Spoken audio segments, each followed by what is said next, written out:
دو باتیں جو سمجھنے کی ہیں۔ پہلی بات تو یہ ہے، جس وقت مفتی اعظم پاکستان مفتی منیب الرحمان صاحب نے یہ اعلان کیا کہ اس وقت پوری امت مسلمہ پر الاقرب فالاقرب کے تحت جہاد فرض ہو چکا ہے، اس کا مطلب یہ ہے کہ جو جیسے ان یہودیوں کو نقصان پہنچا سکتا ہو، جو جیسے ان فلسطینیوں کی فیور کر سکتا ہو، جو جیسے ان فلسطینیوں کے ساتھ کھڑا ہو سکتا ہو، وہ اپنی حیثیت کے اعتبار سے اگر ذرہ برابر بھی کوتاہی کرتا ہے تو دراصل وہ اس جہاد سے راہ فرار اختیار کرنے والوں میں شامل ہے۔ جہاد کا مقصد، اولین مقصد تو یہی ہے کہ بازوؤں کی قوت سے فلسطینیوں کی مدد کی جائے، اور جو یہ نہیں کر رہا ہے،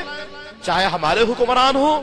یا دنیا کا کوئی بھی ایسا فرد جس کی رسائی یا جس کی استعداد میں فلسطینیوں کی بازوؤں کی قوت سے مدد کرنا ہے اور وہ نہیں کر رہا، تو وہ جہاد سے بھاگنے والوں کی فہرست میں شامل ہے۔ لیکن اگر ہماری بات کیجیے اور ہم جیسے مجبوروں کی بات کیجیے جن کے بازوؤں کی رسائی یا جن کے سینے کی پاور ان فلسطینیوں کی حمایت کے لیے استعمال نہیں ہو سکتی، ان کے لیے پھر اپنے اسٹیٹس کو دیکھیں گے۔ میں اپنی حیثیت کو دیکھوں، آپ اپنی حیثیت کو دیکھیے، آپ سوشل میڈیا پر دیکھنے والے اپنی حیثیت کو دیکھیں گے، گھروں میں کام کرنے والی ہاؤس وائف جو ہماری بہنیں ہیں، بیٹیاں ہیں، یا دیگر اور جو خواتین ہیں پڑھنے پڑھانے والی ہیں،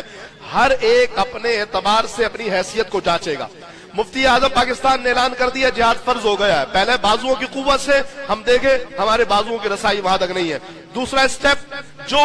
قلم کے ذریعے، اپنی زبان کے ذریعے،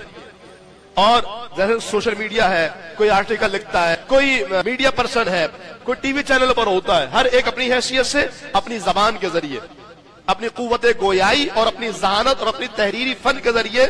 ان فلسطینیوں کی فیور اور اسرائیلیوں کی مذمت اور اسرائیلیوں کو نقصان پہنچائے۔ وہ جو سافٹ ویئر انجینئر تھی، وہ بیٹی ابو سعد ابتحال، اللہ اکبر، وہ اس اسٹیٹس پر تھی کہ جس کے لیے کروڑوں لوگ جہاں تک پہنچنے کا خواب دیکھ کے مر جاتے ہیں، اور اس سافٹ ویئر انجینئر اس لڑکی نے لمحے بھر میں اے آئی کی پول کھولی ہے، اور صرف اس وجہ کر اس نوکری کو لات ماری ہے کہ اس اے آئی آرٹیفیشل انٹیلیجنس کے ذریعے اسرائیلی ڈیلی بیسس پر فلسطینیوں کا بہت بڑا نقصان اور فلسطینیوں پر ظلم کا بازار گرم کرے۔ پوری ڈیٹیل ہے، آپ دیکھیے گا سوشل میڈیا بھرا پڑا ہے۔ میں یہ عرض کر رہا کہ اس نے تو لات مار دی، تو یہ اس کا اسٹیٹس تھا، یہ وہ کر سکتی تھی، اس نے کر دیا۔ آپ کہاں پر کھڑے ہیں، میں کہاں پہ کھڑا ہوں، ہم کیا کر سکتے ہیں؟ اگر آپ یہ نہیں کرتے جو آپ کر سکتے ہیں، اسرائیلیوں کو نقصان پہنچانے، فلسطینیوں کی حمایت کرنے اور اس جہاد میں اپنا حصہ شامل کرنے کے لیے اپنی حیثیت کے اعتبار سے آپ اور میں اپنے آپ کو بھی شامل کروں، جو ہم کر سکتے ہیں اور نہیں کر رہے ہیں، تو پھر وہ بندہ گویا کہ ایسا ہی ہے جیسے جہاد سے بھاگنے والا اور اللہ اس کے رسول کے فرمان کو اور احکامات کو معاذ اللہ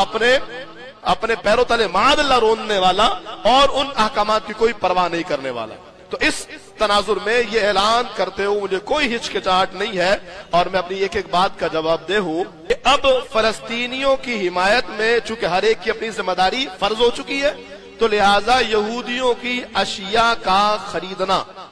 اور یہودیوں کی اشیاء کا استعمال مسلمانوں پر حرام ہو چکا ہے۔ حرام سور کا گوشت ہی نہیں ہے، صرف شراب حرام نہیں ہے،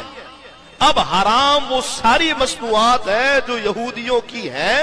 اور جن کا بالواسطہ یا بلا واسطہ فائدہ یہودیوں کو پہنچتا ہے۔ آپ اپنے دل کو بہلا لیجئے کہ سوشل میڈیا بند کرو،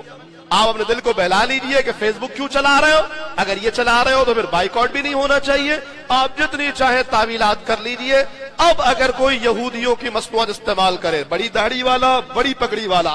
بڑے جبے والا، بڑی خانقاہ والا، کوئی بڑا پیر ہو، اس کی 2 ٹکے کی اوقات نہیں ہے، اگر وہ اب اس موجودہ صورتحال میں جبکہ مفتی اعظم پاکستان کا فتوی جہاد آ چکا ہے۔